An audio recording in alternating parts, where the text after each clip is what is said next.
कल हमने last lecture में refraction by a spherical surface, जो एक कॉन्वेक्स सरफेस था, और उससे हमने रिफ्रैक्शन के लिए एक फार्मूला डिराइव किया था।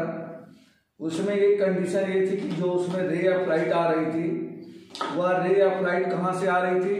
तो रेयर मीडियम से डेंसर मीडियम में आ रही थी। कहने का मतलब ये है कि उसमें जो ऑब्जेक्ट रखा गया था वो एयर में था, और जो वहां से रे ऑफ लाइट निकल करके वह स्फेरिकल सरफेस यानी डेंसर मीडियम में जा रही थी। आज जस्ट सब कुछ सेम रहेगा। जो ऑब्जेक्ट होगा वह डेंसर मीडियम में होगा, और डेंसर मीडियम से रे ऑफ लाइट निकल के कहाँ जाएगी? रेयर मीडियम में जाएगी। तो उसके लिए फार्मूला हम लोग को डिराइव करना है। तो क्या होगा देखिए,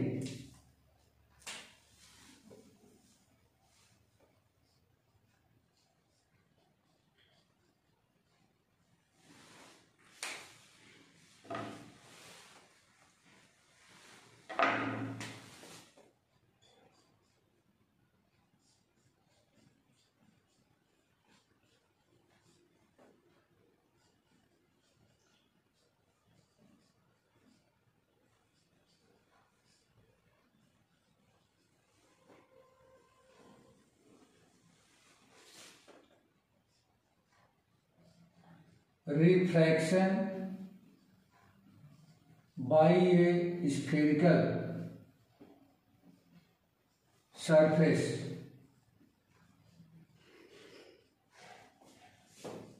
ये कॉन्वेक्स होगा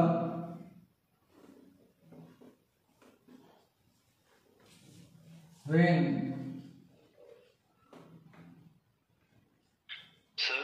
हाँ बेटा, नहीं ग्लास है। Okay sir. When ray of light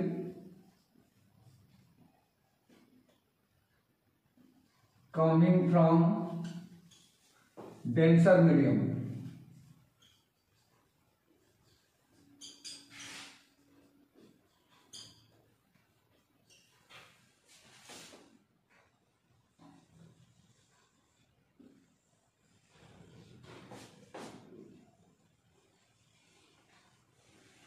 ये इस तरह से दिया गया है। अब यहां पे आप एक डेंसर मीडियम मान लीजिए, जैसे मान लीजिए ये कोई डेंसर मीडियम है, मीन्स ये कोई ग्लास है, जहां पे ये इसका पोल है, और इस पोल से होकर जाते हुए या प्रिंसिपल एक्सिस है, ये प्रिंसिपल एक्सिस है, यहां पे इसका फोकस है, और ये इसका सेंटर ऑफ कर्वेचर है। ऑब्जेक्ट को यहां पे रखा गया है। मान लीजिए कि ऑब्जेक्ट को हमने यहां पे शिफ्ट कर दिया, मीन्स ये ग्लास के अंदर ही क्या है? ये ऑब्जेक्ट है, और अब यहां से रे ऑफ लाइट निकल करके इसे सरफेस से होकर के रे कहाँ जा रही है? एयर में जा रही है। इसका रिफ्रैक्टिव इंडेक्स म्यू है, और इसका रिफ्रैक्टिव इंडेक्स म्यू वे है। एयर है इधर का, तो इसका रिफ्रैक्टिव इंडेक्स म्यू वे है। जैसा कि जानते हैं, जब कोई रे ऑफ लाइट इस तरह से यहां से पास होती है, तो जैसे ही सरफेस पे जाती है, यानी कि डेंसर से जब रेयर में जाती है, तो अपने नॉर्मल से अवे हो जाती है, अपने नॉर्मल से अवे हो जाती है।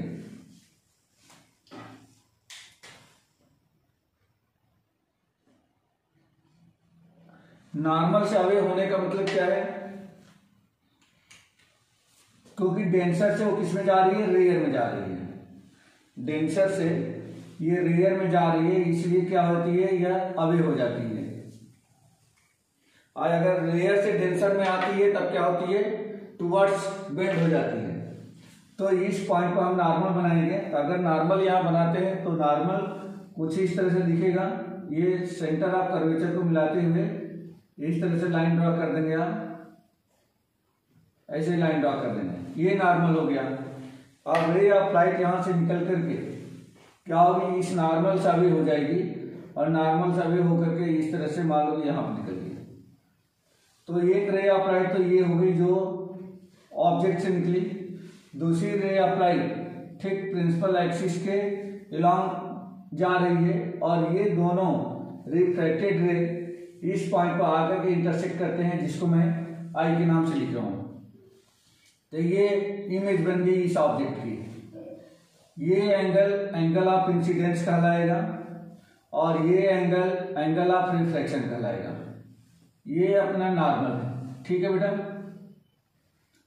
अगर मैं इस एंगल को अल्फा मान लेता हूं, इसको बीटा मान लेता हूं और इसको मैं गामा मान लेता हूं, तो फिर जैसे पहले लेक्चर में जिस तरीके से इसको हम लोगों ने डिफाइन किया था वैसे ही इसको भी डिफाइन करना है।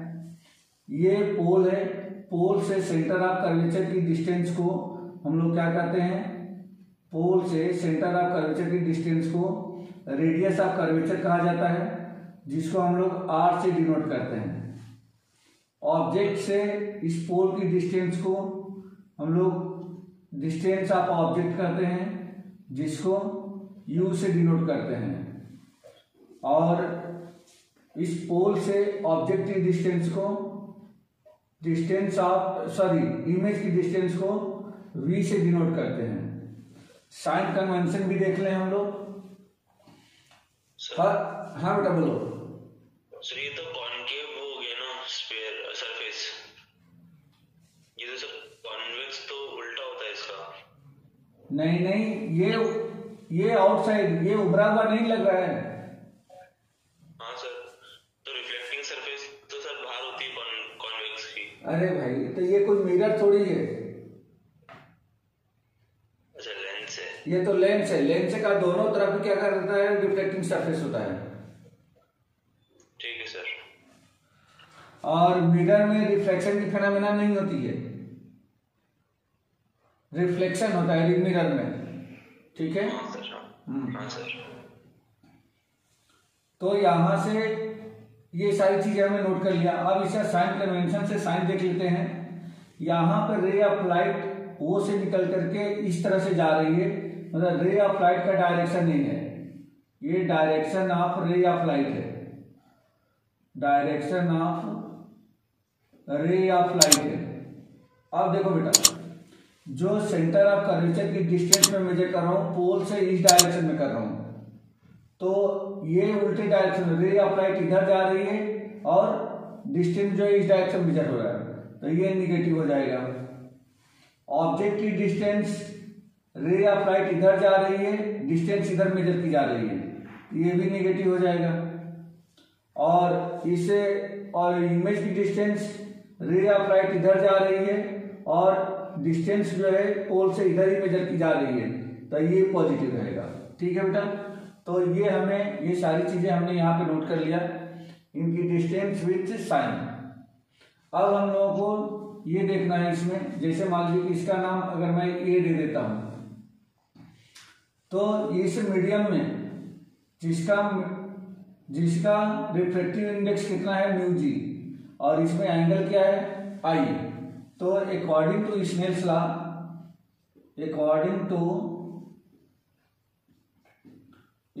लॉ क्या मिलेगा, mu ji into sine of I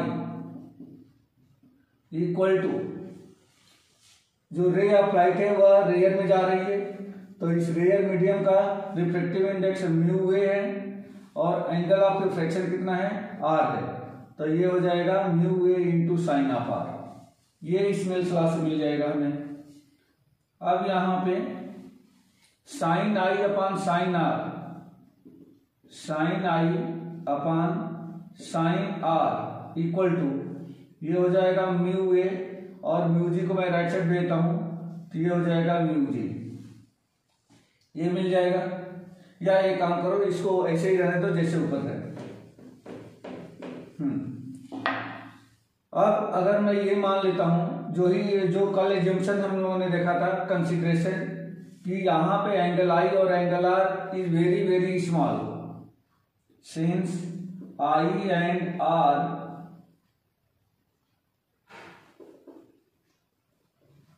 and R are very very small.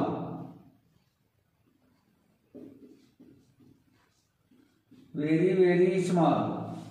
Therefore sin I equal to क्या बन जाएगा, I कंसीडर होगा and sine of R equal to R consider हो जाएगा.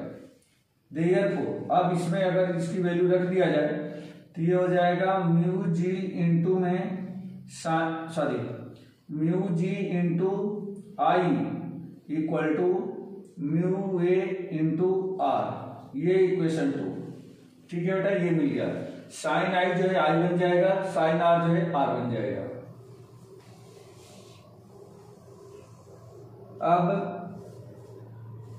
अब हम लोगों को आई और आर की वैल्यू फाइंड करनी है. तो देखो बेटा, इन ट्रायंगल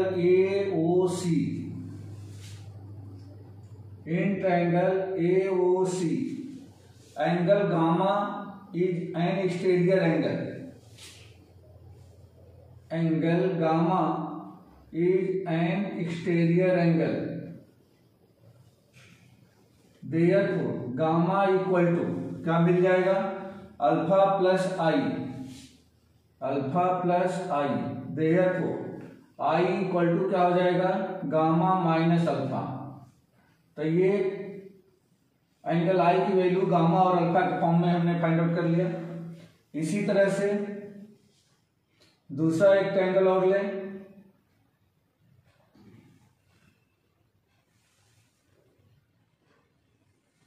यहां पे देखो बेटा, इन ट्रायंगल AIC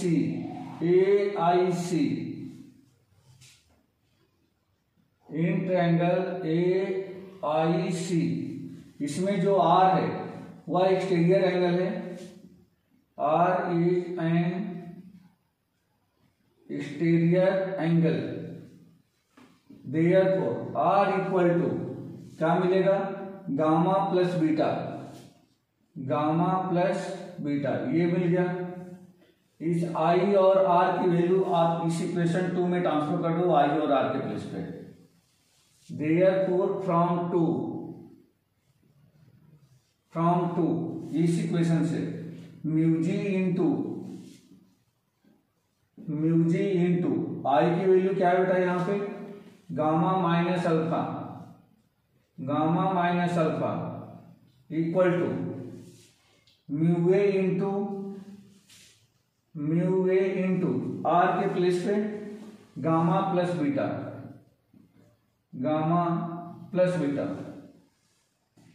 अब यहाँ पे गामा अल्फा गामा बीटा की वैल्यू हमें tan के फॉर्म में लिखनी है.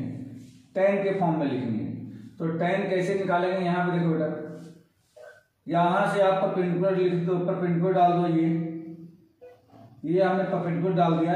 इसका नाम दे दिया हमने m. ये m दे दिया. इस ट्रायंगल में देखो बेटा, in triangle AOM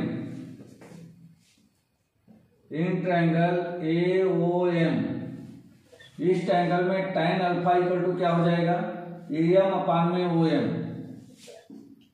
tan alpha equal to AM upon OM. अब दूसरा ट्रायंगल लेते हैं, इन ट्रायंगल ACM इसमें tan गामा इक्वल टू कितना हो जाएगा, AM by CM. tan gamma equal to AM by CM. और तीसरा ट्रायंगल ले लेते हैं, in triangle AMI and in triangle AMI इसमें tan बीटा इक्वल टू कितना हो जाएगा, tan of beta equal to ये हमें मिलेगा AM बाई MI. अब देखो बेटा, अगर मैं अल्फा बीटा गामा को बहुत ही स्मॉल एंगल मान लेता हूं, ये अल्फा बीटा गामा बहुत ही स्मॉल एंगल्स है, तो क्या मिल जाएगा, alpha beta and gamma are very very small, तब यहां से हमें क्या मिल जाएगा, यहां पे मिल जाएगा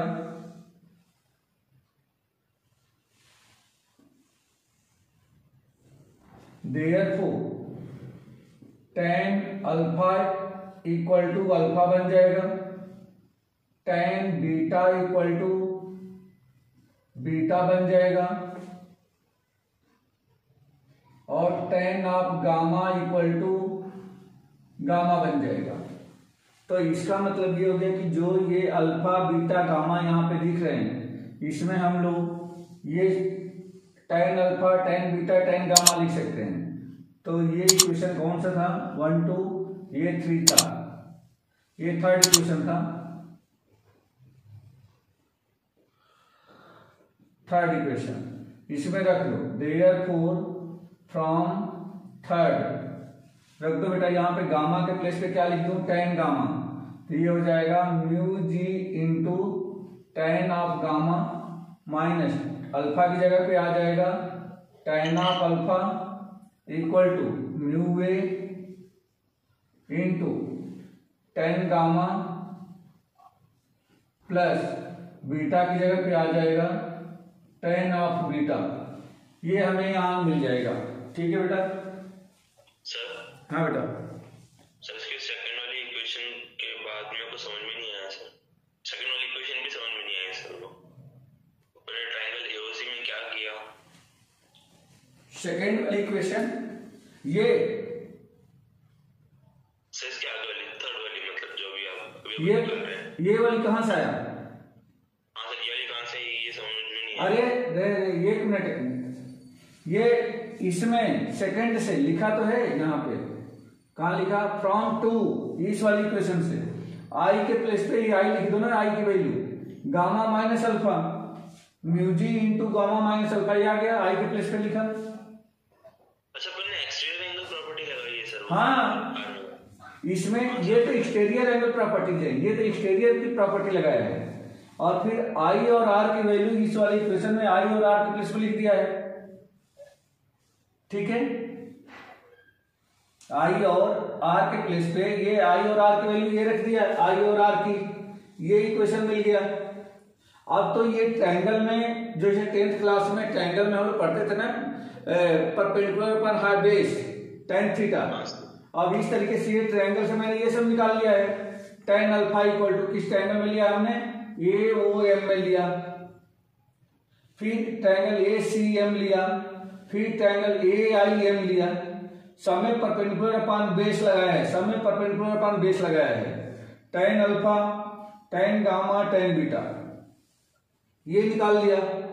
अब मैंने माना है कि अल्फा बीटा गामा जो एंगल्स है बहुत वेरी स्मॉल एंगल्स है, तो जब वेरी स्मॉल होते हैं तो tan अल्फा अल्फा बन जाएगा, tan बीटा बीटा बन जाएगा, tan गामा गामा बन जाएगा।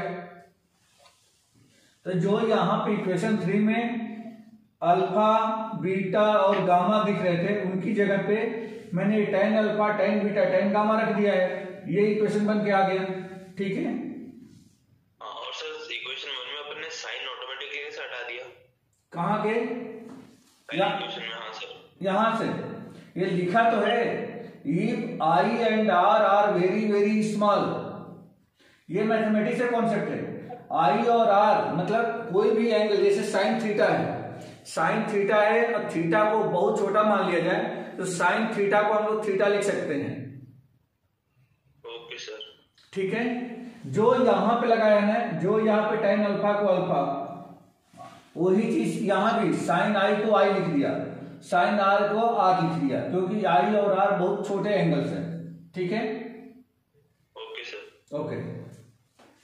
अब ये इधर देखिए, अब इसमें tan beta tan alpha tan beta की वैल्यू, tan अल्फा की वैल्यू ये यहां से रख दो बेटा। देखो tan alpha equal to M upon में ओ एम है, tan गामा की value M upon C M है, ये सारी चीजें यहां पर रख रहा हूं मैं। तो ये कितना हो जाएगा, म्यू जी इंटू tan गामा के प्लेस पे एम अपान सी एम, तो ये हो जाएगा एम अपान में C M minus tan alpha की वैल्यू क्या हो जाएगी, tan alpha A M upon O M equal to mu A into tan gamma की value A M upon C M, तो ये हो जाएगा A M upon C M plus tan beta की वैल्यू ए एम अपान में M I, A M upon M I, ये मिल गया। क्या लेफ्ट साइड से ए एम कॉमन मिल रहा है और राइट साइड से ए एम कॉमन मिल रहा है, क्या बोलो जल्दी से। म्यू जी इंटू इसमें से ए एम कॉमन निकाल दो तो 1 अपान में सी एम माइनस 1 अपान में O M equal to mu A into इसमें से ए एम कॉमन मिल रहा है तो 1 अपान में सी एम प्लस 1 अपान में एम आई। करेक्ट है बेटा, देखो सही है, समझ में आया क्या। ए एम से ए एम कैंसिल हो जाएगा। अब फिर यहां पे एक एजम्पशन लेते हैं कि अगर ये इसका अपर्चर बहुत छोटा है, मतलब ये जो साइज है इसका अपर्चर है ये परपेंडिकुलर, अगर बहुत छोटा होगा तो क्या ये एम जो है एम और एपी दोनों बराबर होंगे क्या, बोलो। मतलब एम जो है पी के बराबर नजदीक चला जाएगा क्या। ये बहुत छोटा कर दिया जाए तो एम और एम और पी दोनों एक ही पॉइंट पे आ जाएंगे। देखो जैसे मान लो कि इतना बड़ा है तो हमने यहाँ से परपेंडिकुलर डाला है तो यहाँ दिख रहा है, लेकिन जितना ही छोटा करेंगे उतना ही क्या हो रहा है कि ये दोनों पॉइंट नियरर जा रहे हैं, है ना। तब यहां पे हम लोग क्या लिख सकते हैं, सिंस अपर्चर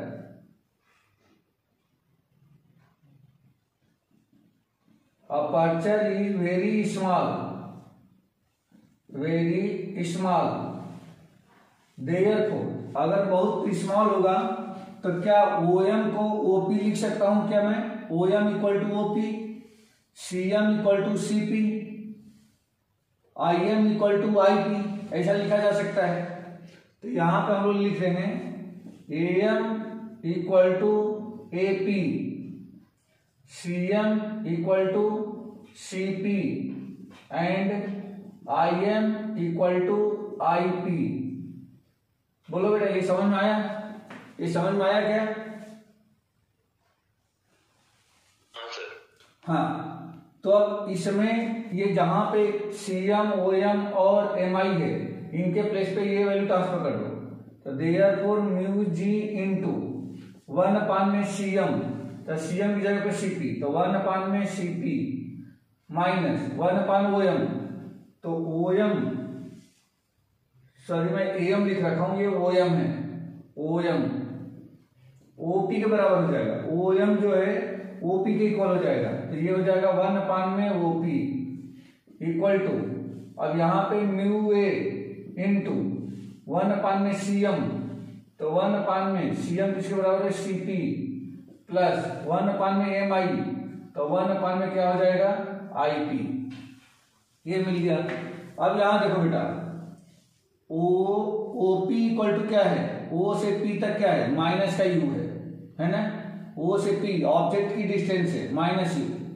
CP क्या है रेडियस ऑफ कर्वेचर, ये साइन के साथ है माइनस R, और PI क्या है PI या IP, ये प्लस का V है, तो रख दो इसको। तो यहां पे देखो CP है, तो CP की जगह पे मैं क्या लिखूंगा माइनस का R, तो ये आपका हो जाएगा म्यू जी इंटू 1 अपान में माइनस R माइनस OP को क्या लिखेंगे जहां पे OP को क्या लिखा जाएगा माइनस का U, तो ये हो जाएगा 1 upon minus U equal to mu A into 1 upon CP, तो CP किसके बराबर है C से P, तो ये है माइनस का R, तो ये हो जाएगा 1 अपान माइनस R प्लस 1 अपान IP किसके बराबर है I से P, ये प्लस का V, तो 1 अपान में V, ये हो गया। यहां पे R क्या है, तो ये रेडियस ऑफ कर्वेचर है, U क्या है distance of object from the pole है, V क्या है distance of image from the pole है, ठीक है। बस इसको आर को एक तरफ कर दो और बाकी दूसरे को वन साइड कर दो। तो देखो बेटा, इसका इंटू इसमें कर दो, माइनस इंटू माइनस प्लस हो गया, तो ये कुल मिला के क्या बन गया, म्यू जी अपान में यू। देखो इसका इंटू इसमें क्या है, माइनस इंटू माइनस प्लस। अच्छा, इसमें v वाले को इधर लेके आना है, तो इसका इंटू इसमें कर दो और ये प्लस है इधर आकर माइनस, तो म्यू ए अपान में v बन गया इक्वल टू, अब इसको उधर भेज दो आर वाले को, तो देखो म्यू जी अपान में माइनस का आर उधर जाके प्लस हो जाएगा, तो ये हो जाएगा म्यू जी अपान में आर, और ऑलरेडी ये म्यू ए इंटू में 1 अपान आर है, तो ये माइनस है, तो माइनस म्यू ए अपान में आर, ये मिल गया हमें। अब इसका तो डिनोमिनेटर सेम है, इसका डिनोमिनेटर सेम है, तो आप इसको direct mu G minus mu A whole upon में आप लिख सकते हो, और इधर का हो जाएगा म्यू जी अपान में यू माइनस म्यू ए अपान में बी। ये आपका एक्सप्रेशन यहां से मिल गया, ठीक है बेटा, ये एक्सप्रेशन मिल गया। समझ में आया बेटा? ये यहां पे म्यू जी क्या है, तो refractive index of the glass है, यू क्या है, distance of object from the pole है, यू ए क्या है, refractive index of the air है, वी क्या है, डिस्टेंस ऑफ इमेज है, म्यू जी फिर वही म्यू ए फिर refractive index of the air, और आर क्या है, तो रेडियस ऑफ कर्वेचर है, ठीक है बेटा, उसी स्फेरिकल सरफेस का। तो इस तरह से या स्फेरिकल सरफेस के लिए हमें क्या मिल गया, एक एक्सप्रेशन मिल गया। तो ये जो कल हमने जो लास्ट लेक्चर में जो हम लोग देखा था, सब कुछ यही था, बस क्या फर्क था, यहाँ पे जो ऑब्जेक्ट था वो उस ऑब्जेक्ट को एयर में रखा गया था, और एयर से उसको हम लोगों ने जो रे ऑफ लाइट है उसको एयर से इस ग्लास में भेजा था। आज क्या हो रहा है, आज यहाँ पे रिफ्रैक्टिव इंडेक्स, सॉरी यहाँ पे जो ऑब्जेक्ट है वह डेंसर मीडियम में है और रे ऑफ लाइट डेंसर से रेयर में जा रही है, ठीक है बेटा? Okay sir. ओके।